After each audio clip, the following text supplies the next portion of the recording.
Before being taken on as a full-time teacher at a high school a little outside of Austin, Texas, I was a substitute.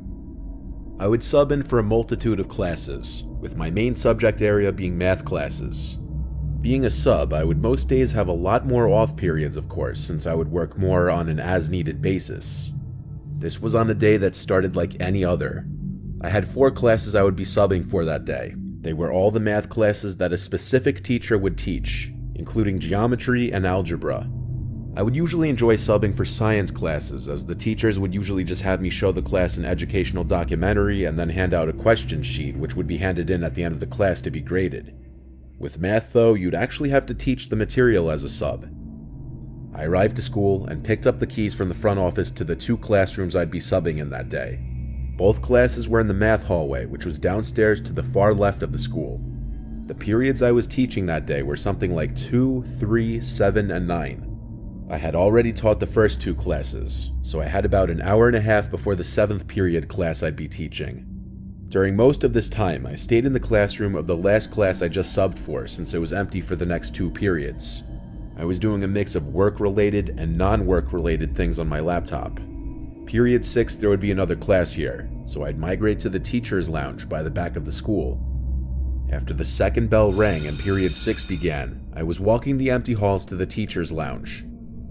I'd been in the lounge multiple times, and honestly, it would usually be subs sitting in there, if anyone. The teacher's lounge is pretty much in the back corner of the school, by a separate back entrance that's only unlocked from the outside by teachers' ID cards.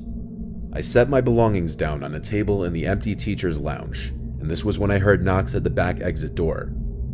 I went out to the hall and to the doors, where I saw a clean-cut looking man with gray short hair and a button-down shirt tucked into khakis, with a black jacket over all of it. He looked like a teacher. He saw me through the glass and smiled and asked me to open the door. I asked if he were a teacher here. He said, "Yes, my name's Mr. Abrams. I don't have my ID on me today."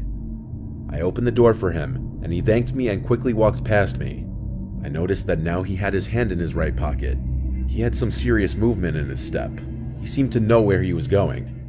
Actually, he was going in the direction of the math hallway. I suddenly felt like I may have made a mistake letting him in without ID. I rushed to my laptop and pulled up the staff directory, which was accessible to all employees of the school. I looked up Mr. Abrams. There was not a single teacher at any of the schools, elementary to high school, with the last name Abrams.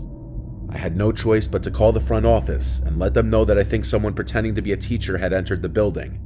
This was taken seriously as the school issued a lockdown immediately, sending every classroom an automatic distress call to lock all doors and turn off all lights immediately.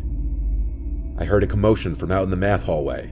I walked out into the hall a little closer, and I could hear bangs or kicks on a door, and a man screaming at the top of his lungs, "Maria, open up, and I know you're in there."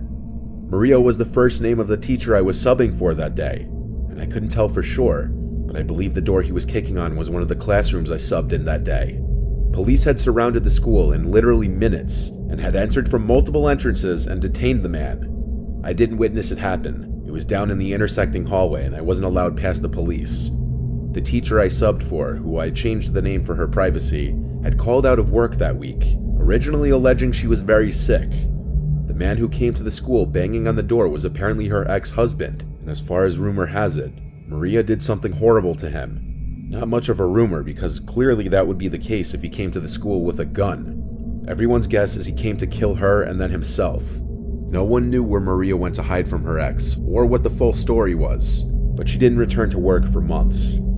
I pray to God all the time thanking him that no one was hurt or killed, because I was the one to let him in, and that would have forever sat on my conscience.